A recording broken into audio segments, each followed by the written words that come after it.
Okay, it is Twitter Tuesday on the Leadersmith podcast. Thanks for joining me. I hope that you enjoy it. In a world of incompetent bosses, micromanagers, and petty tyrants, you are listening to The Leadersmith. Now, here is your host, Darren Gertis.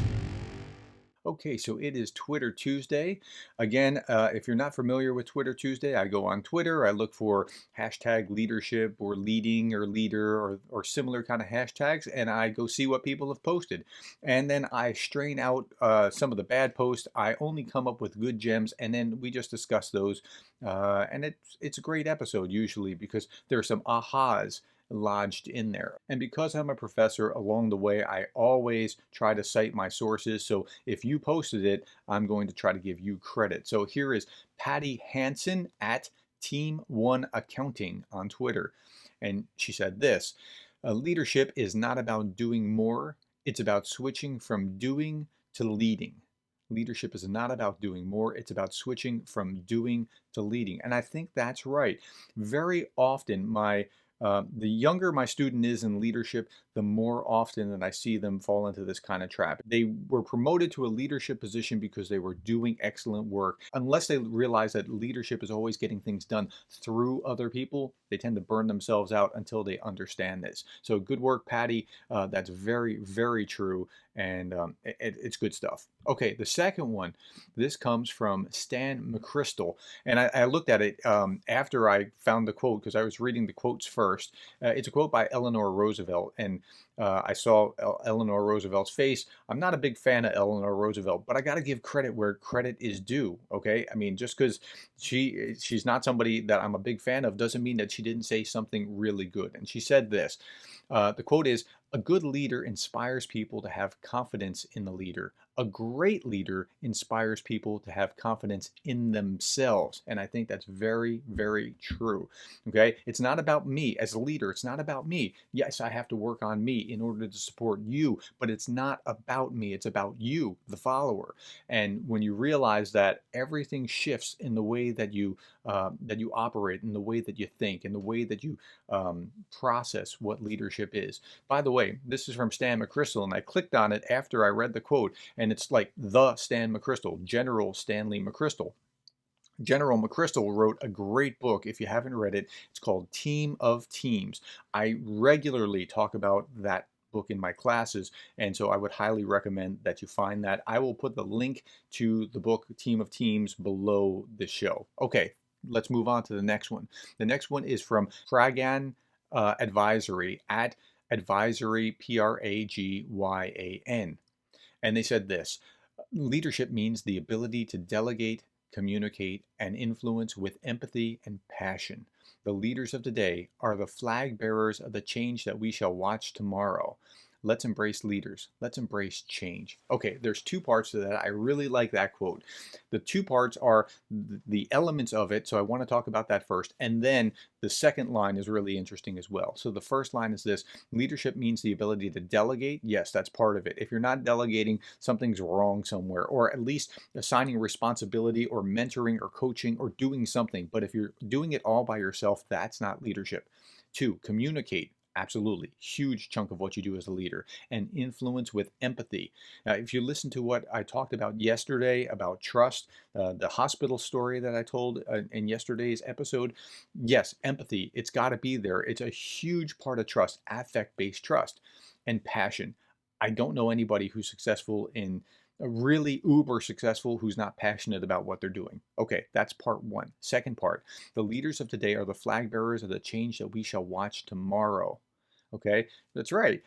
Leadership's always about change. It's moving from this state to that state. And so if you understand leadership, it's not about managing the status quo or making things more efficient. It's about moving from this state to that state. And so this quote was right on so many levels.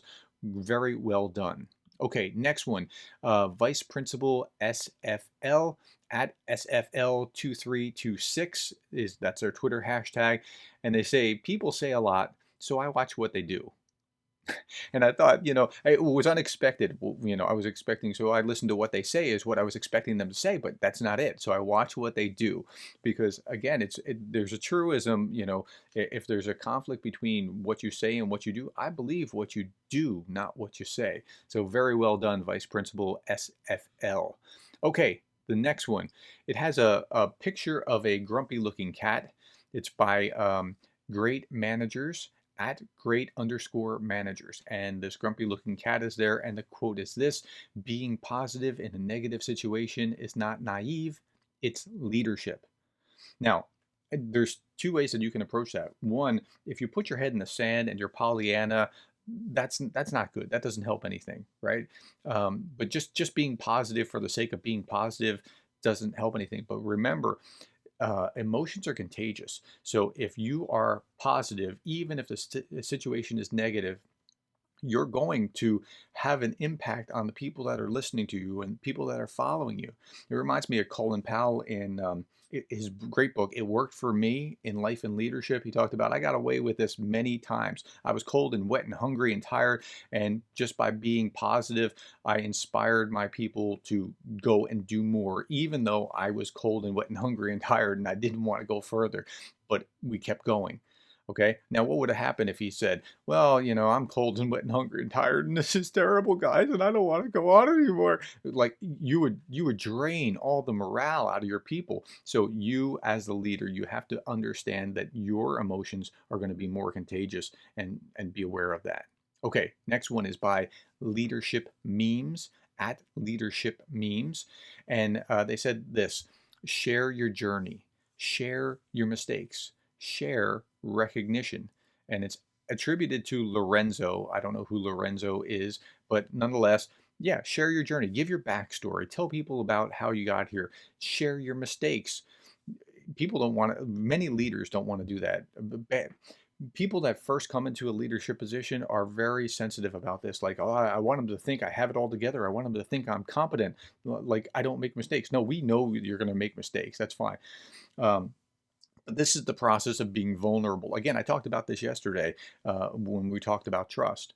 So share your journey, share your mistakes, be vulnerable, open yourself up, and also the last one is share recognition. And I think that's another pitfall. It's different than the first two. The first is not about is about not being vulnerable. The second process, not sharing recognition, is a whole different thing. Now you're going to demoralize for a whole different reason. When you take somebody's credit and it really belongs to them, always give everybody credit, more credit than even is necessary. Give them the credit. And next is by Sherry Rodriguez at SKRODRIGUEZ1. And Sherry posted this little meme that says, great leaders don't tell you what to do, they show you how it's done.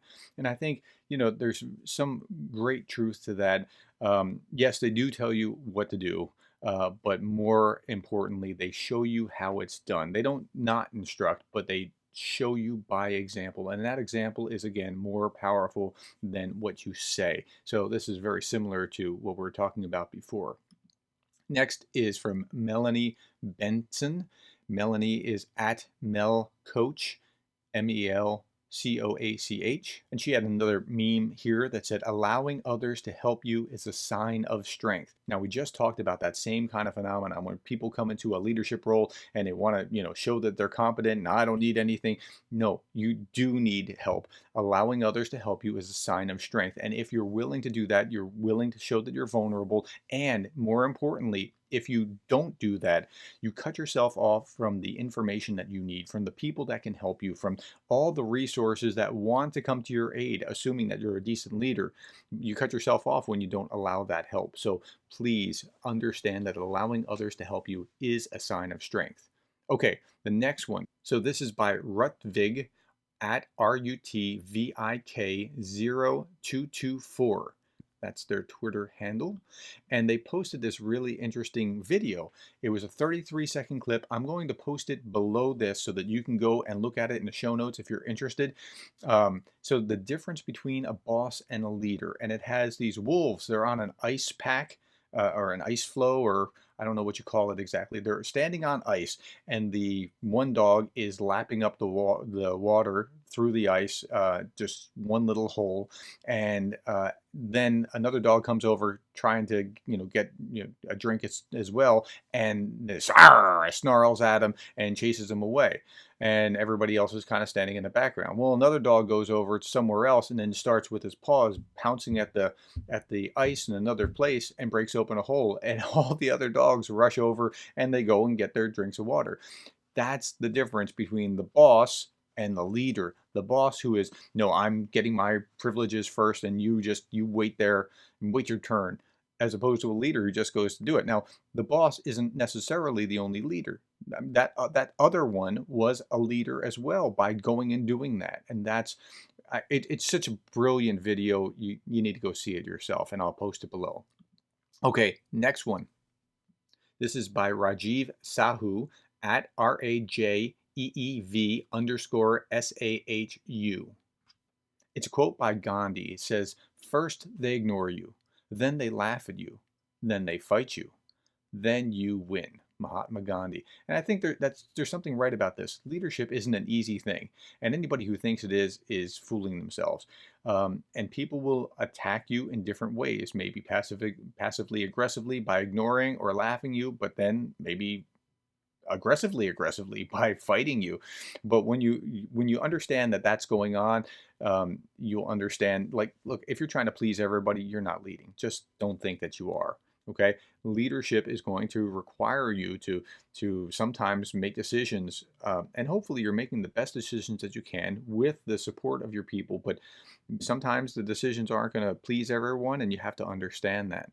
Okay, next, this is Apurv Nagpal at APURVNAGPAL. And he has this great meme. It's a cartoon. A boss is sitting there talking to, I guess, a potential employee. He's saying, "I'm looking for employees who have their own unique way of seeing things my way."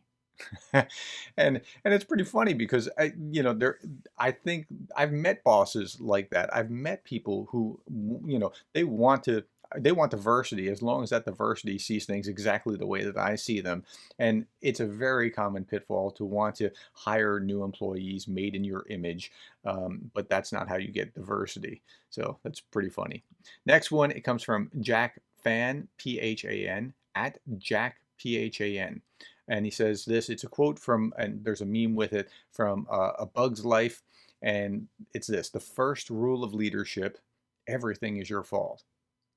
Unquote. Now, if you understand that, a lot of things fall into place. And this is what makes micromanagers. They're afraid that things are going to be their fault, and so they have to jump on things. But if you just understand, look, it all rests on me. Oh, by the way, while I was at the hospital yesterday, or the last 3 days, I got to get a lot of reading done. So I finished 4 books, including one. It's called Elite. It was about a guy who was a Navy SEAL who it gave me the best story my new favorite leadership story. And I'll be sharing that later on this week. This episode later in the week will have a title, something like "My New Favorite Leadership Story" or something like that. So make sure you come back and check that out. But everything is your fault. And when you realize that, there's something liberating in that. There's something freeing in that. There's something that motivates you to see things properly when you understand that. Okay, next. This is Leo Aspen at LEO A07. And he said the thought for today: engaging for leaders, managers, and teams. And he has this meme from Simon Sinek, who said this: "When people are financially invested, they want a return. When people are emotionally invested, they want to contribute." Now, I've said this before: when you have my back, you get my heart. That's what I mean by that, emotionally invested. If you care about me, I want to help you. I want to make you successful. I want you to stick around because I know where my bread is buttered. Okay, so I want to help you. We don't think about this enough. If you get people's emotional investment, everything starts to work out. Okay, next. This is from Robert Jackson at RJ Motivates. He said this: "If you call yourself a leader but can't handle someone criticizing you, you're not ready to lead. God is calling you to be great. Stay out of your emotions." Now, I get what he's saying. Um, when he says stay out of your emotions, let me discount that because much of what you do in leadership is emotional. Leadership is as emotional as management is cold and calculating and rational. So you need to have emotions, but that's not what he's talking about here. He's talking about like don't let the criticism bother you because that's just part of it. I mean, you've got to be aware that if you're in leadership, you will be criticized. That's just part of the territory. Okay. So he's right. But remember, emotions, make that emotional connection with your people, but stay out of your emotions when people criticize you. Just understand that's part of it. Okay, last one. And I really like this because it's a different perspective. And that's kind of what I'm looking for here. This is from Communication with Your Mind at COMM underscore WYIM. And there's a meme that has somebody holding up glasses and it says, take the perspective of the boss, even if you aren't the boss. Now that's important. Okay. When we're talking about leadership, we naturally think about our followers, but you got to understand that your boss, that's a person too, and he probably has emotions and feelings and all those other things just like you do. So if you take his perspective and try to at least understand where he's coming from, you don't have to actually do necessarily what he sees, but think about how he's going to be impacted by how you act. That's just good followership. And so take the perspective of the boss, even if you aren't the boss. Just try to understand where he is. If you want an excellent book on that, the book Creative Followership by Jimmy Johnson, I can't remember, Jimmy Collins from Chick-fil-A is the best resource on that. Okay, that's Twitter Tuesday for this week. Thank you so much for your time and for listening. I hope that helps you become the kind of leader that you would want to follow.